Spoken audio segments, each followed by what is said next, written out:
Hello, this is Mr. Fusion here to talk about Dragon Ball Daima as part of Dragon Ball Daima January, my month-long catching up of Dragon Ball Daima, after I had gotten really far behind due to my scripted videos on Dragon Ball GT. And now I pretty much am caught up as I'm recording this episode 14. It had only just come out a couple days ago. It is the most recent episode as of my recording this, and for the first time I'm going to have to delay my episode 15 because it's not out yet. So we're winding things up here, getting ready to be back on course for me doing one episode a week as it comes out like I was doing in the before times.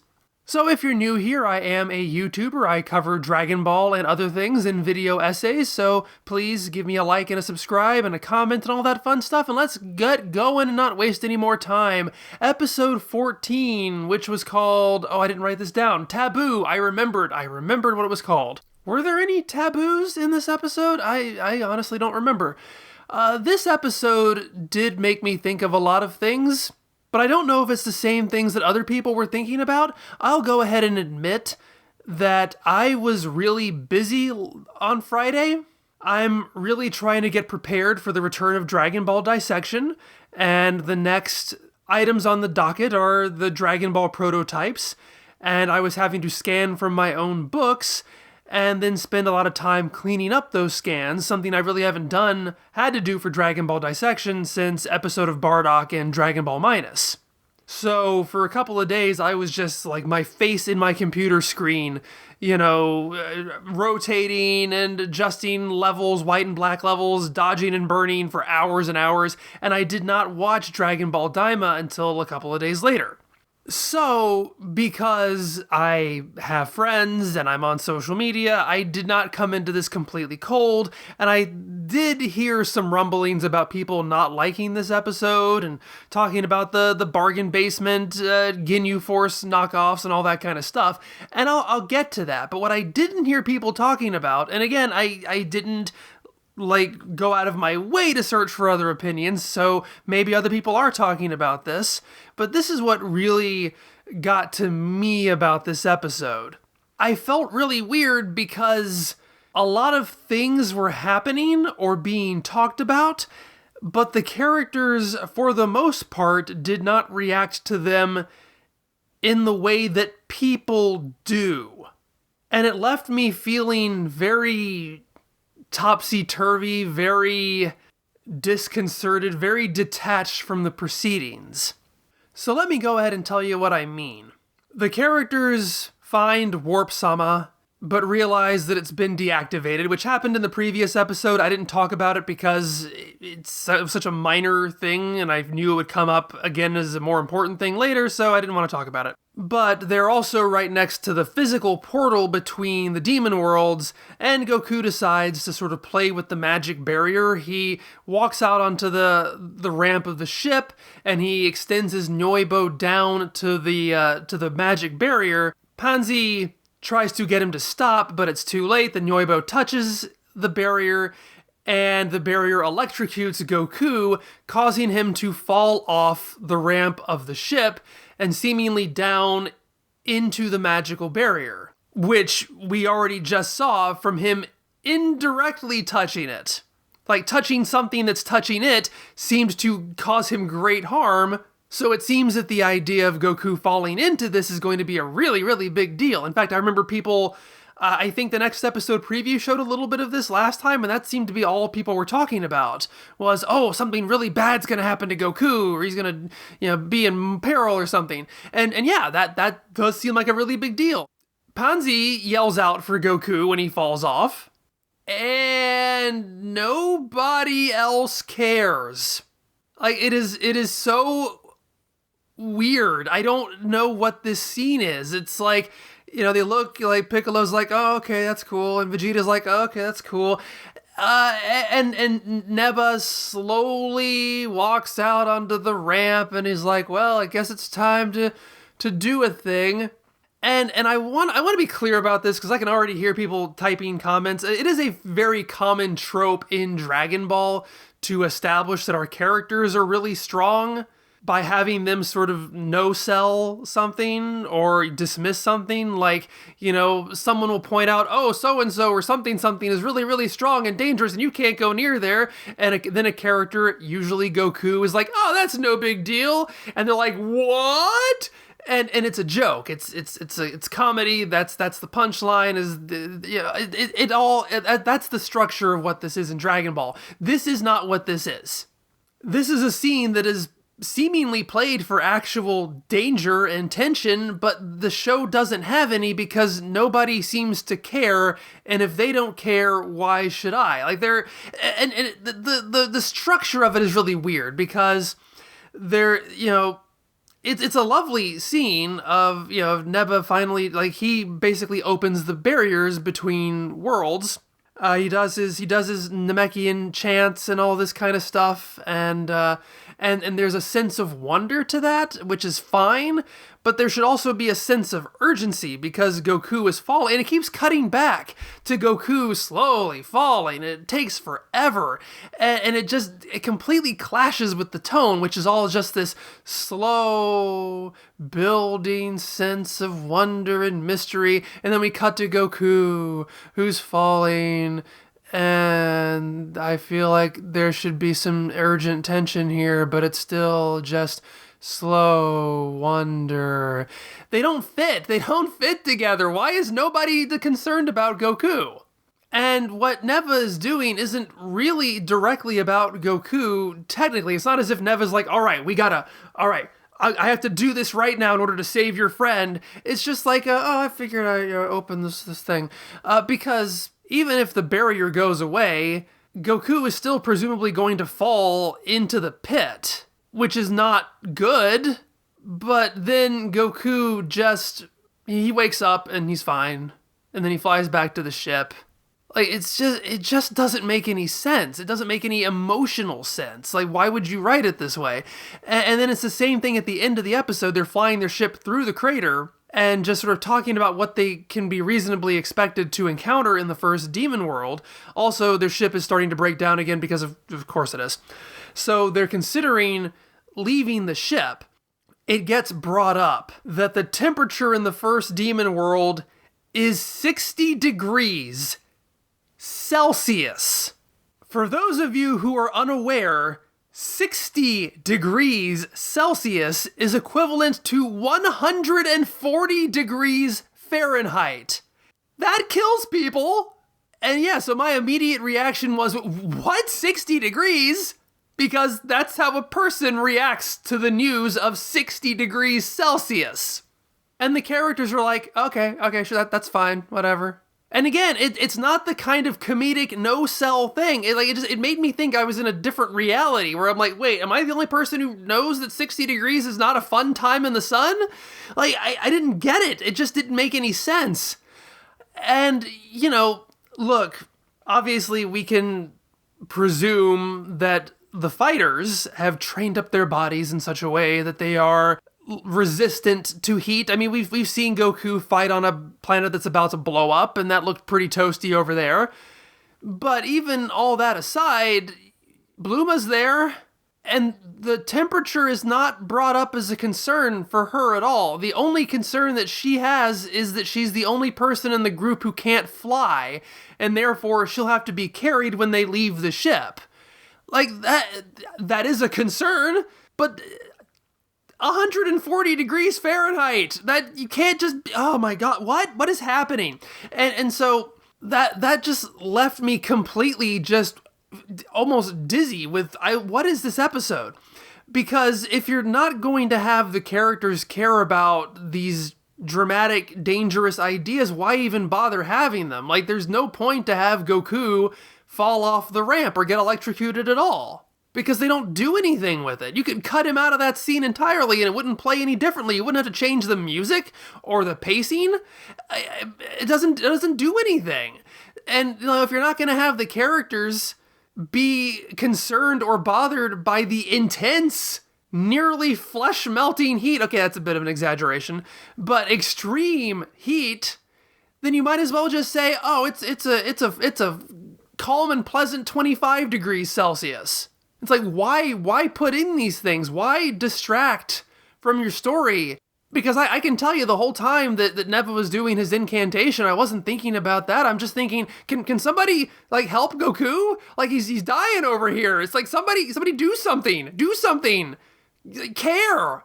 And again, actually, funnily enough, again, with the 60 degrees Celsius line, the only person who reacts to that, just like with Goku falling off the ship, is Pansy. But it never leads to a conversation. It's just a thing that she says, and then I don't understand this show. I don't understand. I fundamentally do not understand this episode. But then, of course, that's also tied to the recurring sort of frustrating bits about this show. I mean, again, we have the ship is malfunctioning like it is in every single episode. And also the idea that Neva can just remove the shields completely defangs the drama of deactivating warp, which was weird. It was a weird scene in the previous episode. Like, you know, when Goma tells Degisu to close down warp, like he's freaking out. Like he's treating this like this is a huge deal. He runs to this place, this big lever or switch or whatever, and turns it off and acts like he has done the most pants-crappingly insane thing you can imagine. And then in this episode, the old guy's like, okay, I'm gonna walk out here, and okay, well, that's been rendered completely pointless. That I don't understand this show. I really don't. Like, it is a thing that feels incredibly convenient. And obviously, Neva has only joined up with them since they've been in the second world, so they've never had to negotiate traversing between worlds with him, so there's no reason that it needed to come up before now. But there still needed to be an explanation as to how he's able to do this at all. So they have him explain that he was the one who created the force fields, the barriers in the first place. Which was also a little disappointing to me. Because, one, it doesn't feel like there's really a narrative purpose for that. It feels like that's just an excuse so that we can accept that Neva can do this, so that we can in turn blow past the consequences of the last episode. But the reason he gives was also kind of disappointing to me. But this is more on a personal level, not in a show structure way. Because I mentioned in episode 7, I believe, all of this seemingly subtle stuff about how the third demon world works, about the collars, and the way that Pansy refers to her own people, you know, as being violent troublemakers, which necessitates them to have to live like this. And I was thinking and hoping that this was setting up the idea that this was kind of a liberation story, that they had been, you know, conditioned to believe that they were dangerous, and then put into extreme living conditions that necessitated them to be, you know, thieving pirates and, you know, live outside of the law. But this episode has Neva say that he in the second world made these barriers because there were a bunch of, like, you know, snooty, powerful bureaucrats invading from the first world and a bunch of violent, you know, bullies from the third world. Which, story-wise, especially given that Pansy's the only character in this episode who can actually react like a person does, it would have been really cool to see her reaction to being told that her people were doing this. But there's nothing. It's just sort of stated as a rote fact. It doesn't further this idea, because I think we've moved past the third world and we're not going to think about them anymore. So I guess we're supposed to just take it at face value that the third demon world people are a bunch of violent, evil, nasty thugs, and they probably deserve to be, you know, subjugated the way they are. I feel like this show has its priorities way out of whack. Again, I want to keep this in perspective because I don't want to criticize the show for not doing what I wanted it to do, but it's more that these things are happening, or this information is always being put out there seemingly for its own sake, as opposed to buoy up a story, as opposed to being as opposed to the information being the context that makes the story more emotional. So instead, it just feels like trivia that prevents Goku from falling into the plot hole.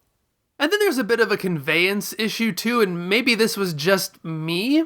That requires me to talk about the new characters in this episode, who are they're the Kempei Tok Sentai. Yes, Goma has his own Ginyu special force. Like as soon as he says Toku Sentai, you know what it's going to be because it's the exact same term. Ginyu Toku Sentai, Kenpei Toku Sentai. And so it's a bunch of guys, 5 guys, because of course it's 5, and they do their wacky poses, and it's fun. But in a show that has already just riffed on itself, its own legacy so much, to something that is so obviously doing that again, probably to a larger extent or a more obvious extent than anything else, the show really needed to find a way to set these characters apart from the Ginyu, but immediately in terms of design, they kind of fall flat because they really just feel like, this is a weird example, but I remember like 20 years ago almost listening to the commentary track for The Incredibles, and they were talking about, I guess Brad Bird was talking about how they had created, distinct models for all the main characters, but for all the minor human characters, they basically just had a generic person model, and they would just make slight variations to that model for every individual person. I don't know why I remember that, because I have not watched this movie in like at least 15 years.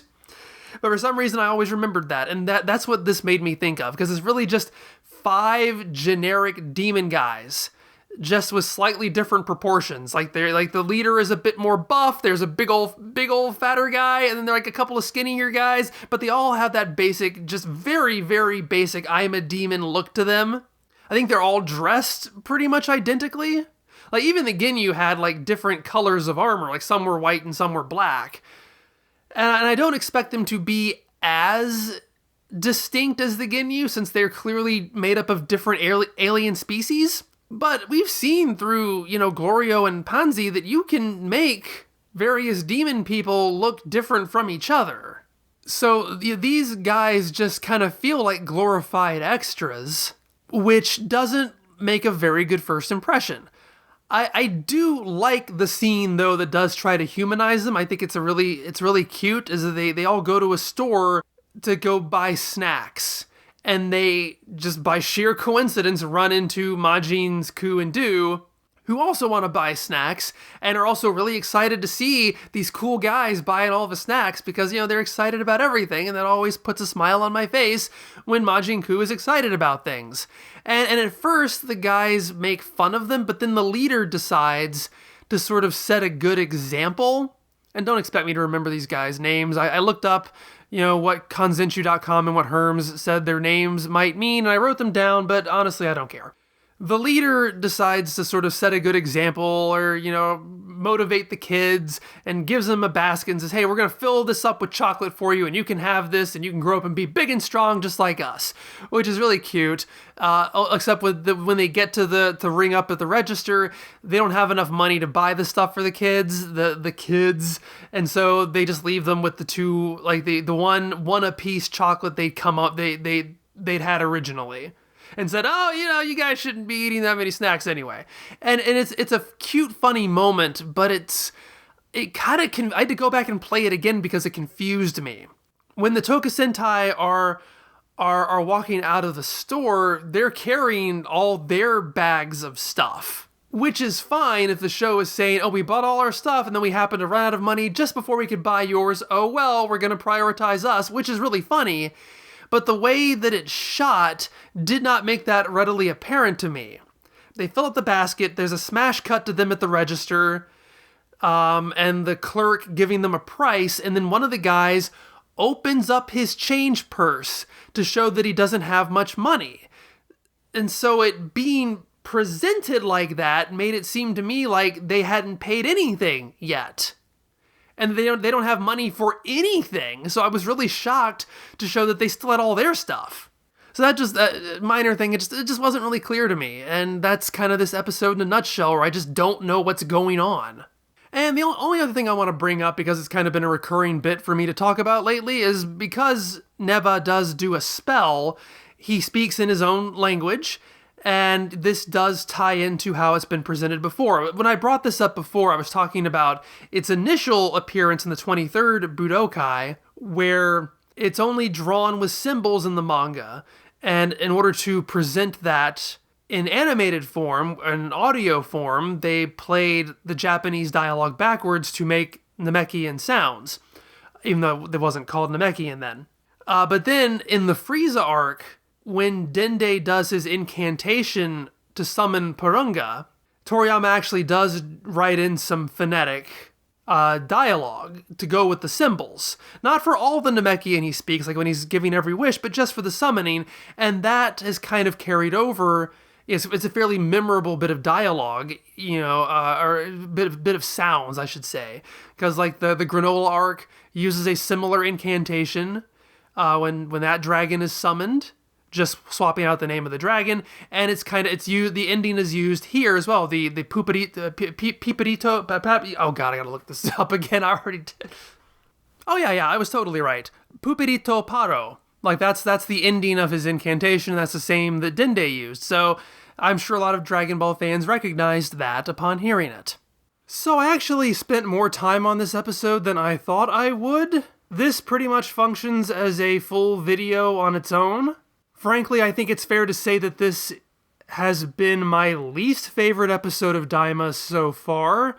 Although, I don't know, episode 1 was pretty darn bad too. Actually, yeah, episode 1 might have been worse, but this is still pretty far down there. This is the moment where I've been trying to find the good in everything up until now, and I still am, but this is one where it's really, really hard for me to find things to defend. So, I think that this is going to be the end for Dragon Ball Daima January, and I will be going back to my regular schedule of Daima videos after this. I kind of have to do this way to give the patrons this a week in advance. Once these become bonus videos again like they were prior to this year, I'll do 15 and 16 together, which will catch me up and then put them out as a bonus, as opposed to an especially early one, how it usually was. So, thank you for joining me this month as I played my catch-up game. And while I am technically caught up, you will soon be caught up with me as well. And we'll all have a lot of fun together. Please continue to join me for Dragon Ball Dissection as we continue on in the post-GT world. And, fingers crossed that nothing goes horribly wrong, I am opening a new series this year. I will be returning to my Sentai Power Rangers comparisons, this time doing Choriki Sentai O-Ranger versus Power Rangers Zeo. I spent some time over the holidays watching both of those series for the very first time, and I have so many things to say about this. So please watch and enjoy, and I will see you next time. Bye-bye!